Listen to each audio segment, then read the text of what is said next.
नमस्कार, आप देख रहे हैं क्राइम तक। मैं हूं अश्विनी सिंह। केरल में एक बच्ची अपने घर के बाहर खेल रही थी। ये 9 फरवरी की बात है, जहां पर संडे का दिन होता है। इसी दरमियान बच्ची शाम के ठीक 6 बजे अपने घर के बाहर खेलते खेलते थोड़ा आगे निकल गई थी। वहां पर एक शख्स आता है। ये शख्स उस लड़की को बहलाता फुसलाता है। इसके बाद उसे खींचकर अपने साथ ले जाता है। कहता है चॉकलेट दूंगा। बच्ची 10 साल की उम्र होती है, बहकावे में आ जाती है, जिसके बाद लड़की उसके साथ हो लेती है और वो शख्स उसे ले जाता है एक सुनसान जगह। वहां पर वो बच्ची के साथ जबरदस्ती करने लगता है। बच्ची चीखती चिल्लाती है। इसी दरमियान 15 साल का एक और लड़का वहां पर आ जाता है। वो देख लेता है। बचाने की जगह वो उस लड़के का साथ देता है। एक की उम्र 19 साल, दूसरे की उम्र 15 साल। अब ये दोनों मिलकर उस बच्ची के साथ खींचातानी करते हैं, उसके साथ जोर जबरदस्ती करते हैं। लड़की चीखती है। इस पर जो 15 साल का लड़का होता है उसके मुंह पर हाथ रख देता है, ताकि लड़की की चीख बाहर ना निकल सके और कोई वहां पर आ ना सके। शाम का वक्त होता है और इसी का फायदा ये दोनों उठाते हैं। बता दें कि 19 साल का जो सुधीश है वो पेशे से एक एम्बुलेंस ड्राइवर था, लेकिन फिर भी उसे रहम नहीं आती और उस 10 साल की बच्ची के साथ वो जोर जबरदस्ती करता है और यहाँ तक इस हद तक गुजर जाता है कि बच्ची के साथ वो वहाँ पर रेप करता है।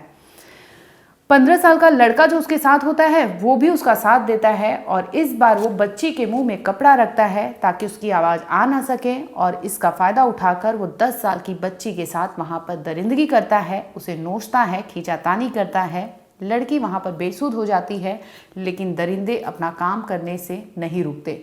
दोनों को शर्म नहीं आती। दोनों वहां पर इस कदर खो जाते हैं कि बच्ची के साथ वो लगातार वहां पर गैंग रेप करते हैं। इसके बाद बच्ची को वहां पर अधमरा हाल में छोड़कर चले जाते हैं।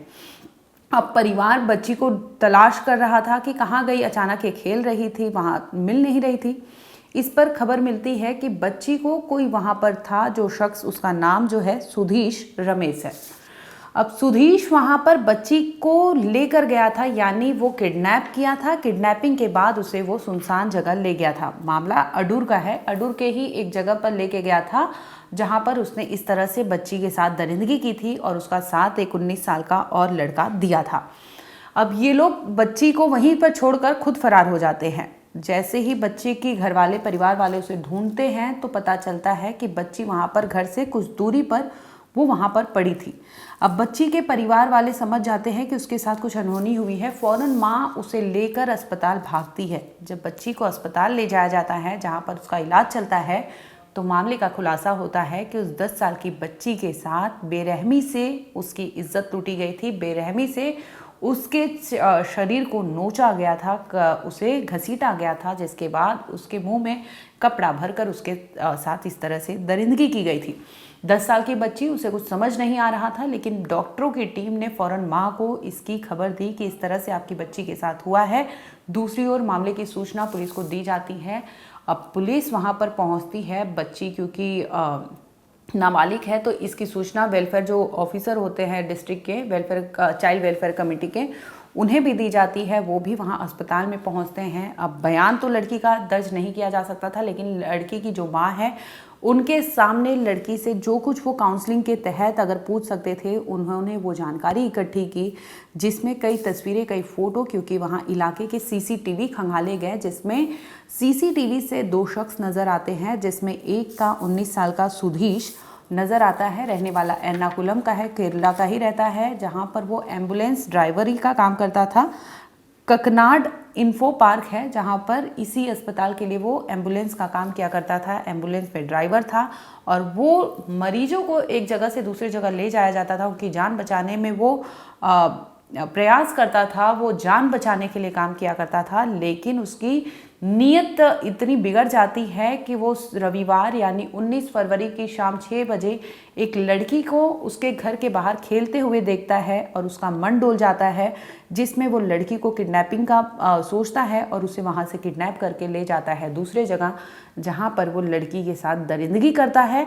और ये फिर इसके साथ एक और शख्स आ जाता है और उसकी उम्र भी 15 साल है, यानी नाबालिग बच्चा 15 साल का वो हैवानियत की सारी हदें पार करता है, लड़की के मुंह को बंद करता है ताकि वो चीखे चिल्लाए ना, और इसी वजह से वो दोनों वहाँ पर लड़की के साथ एक के बाद एक खौफनाक तरीके से वो दरिंदगी करते हैं।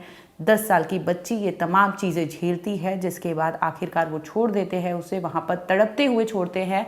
और परिवार खुशनसीब था कि वहाँ पहुँच जाता है, देखता है बच्ची की हालत, तो उसे अस्पताल ले जाया जाता है, जहाँ पर उसका मेडिकल टेस्ट कराया जाता है, जिसमें तमाम चीज़ें खुलती है, सामने आती है कि उसके साथ एक नहीं बल्कि 2 वहशी दरिंदे थे जो उसकी शरीर के साथ, जो उसकी अस्मत के साथ खेले थे।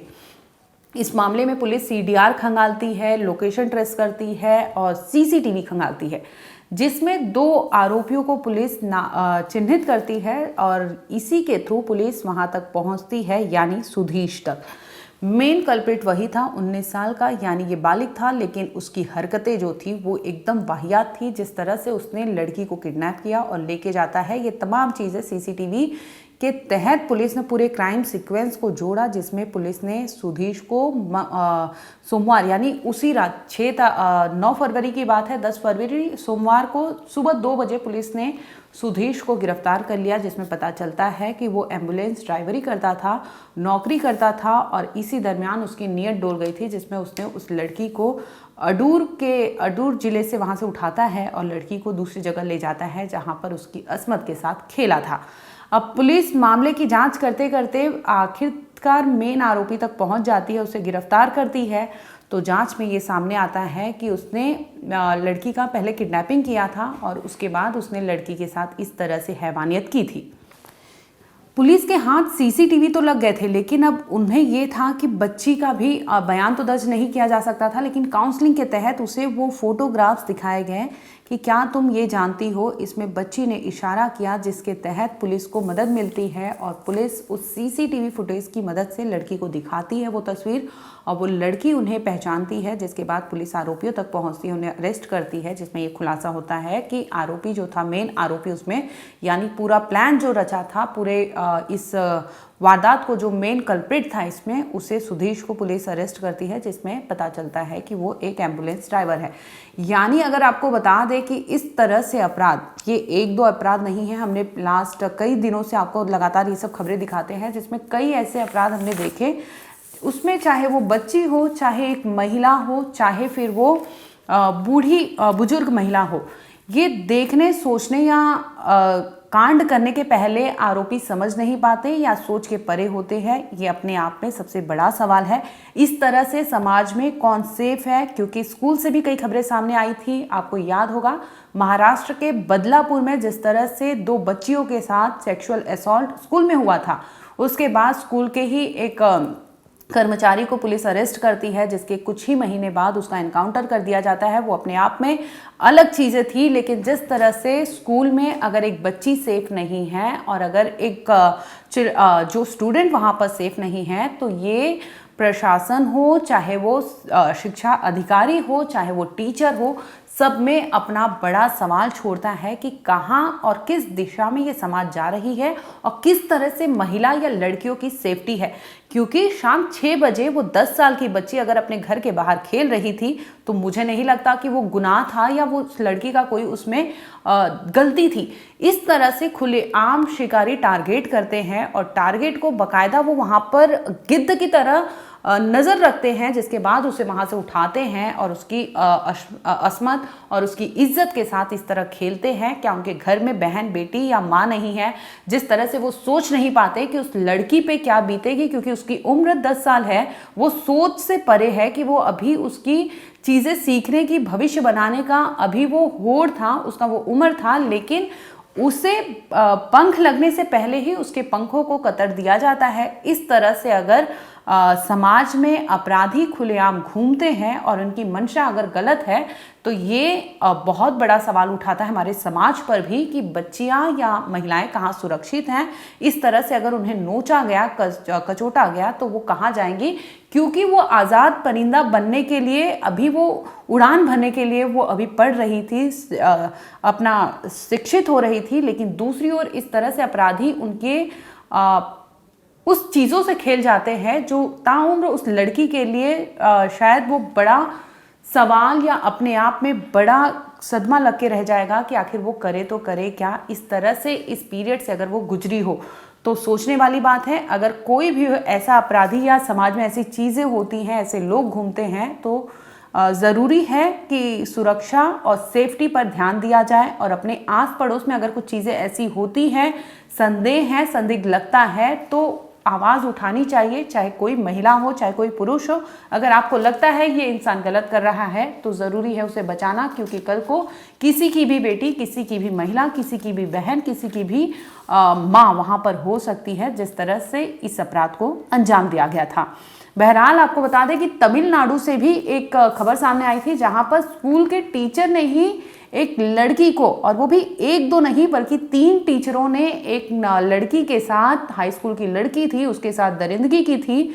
और उसके बाद वो लड़की जब घर से स्कूल नहीं जाती थी, घर वालों को ये बता दी थी, उसके बावजूद उसकी माँ की भी हिम्मत नहीं होती कि बच्ची को कैसे समझाए, कैसे स्कूल जाने के लिए मनाए। बच्ची घर पर दुबकी रहती थी। गनीमत ये थी कि स्कूल के प्रिंसिपल जो है वो अच्छे थे। वो पूछते हैं कि आखिर 1 महीने से ये बच्ची स्कूल क्यों नहीं आ रही है। तब उसकी माँ प्रिंसिपल के सामने सारी चीज़ें खोलकर रख देती है, जिसमें ये सामने आता है कि उस बच्ची के साथ 1 महीने पहले ही उस स्कूल में 3 टीचरों ने उसके साथ दरिंदगी की थी मिलकर, जिसके बाद उसे डराया धमकाया था कि किसी को भी कुछ भनक लगी तो ये ठीक नहीं होगा तुम्हारे लिए, और उसे इस तरह से टॉर्चर किया गया था, मेंटली उसका ब्रेन वॉश किया गया था, जिसके बाद लड़की सहम कर अपने घर में बैठ जाती है और किसी से कुछ कहती नहीं है। और जब माँ खुलासा करती है तो प्रिंसिपल सामने आते हैं, माँ को कहते हैं कि आप पुलिस कंप्लेन कर दिए। तब मामला खुलता है और इस मामले में भी पुलिस ने 3 टीचर को अरेस्ट किया, जिसके बाद कार्रवाई की गई। लेकिन सवाल ये उठता है कि आखिर इस तरह से अगर अपराध होते रहते हैं तो क्या, कहाँ और किस तरह से बेटियां या बहन सुरक्षित है, ये सोचने वाली बात है।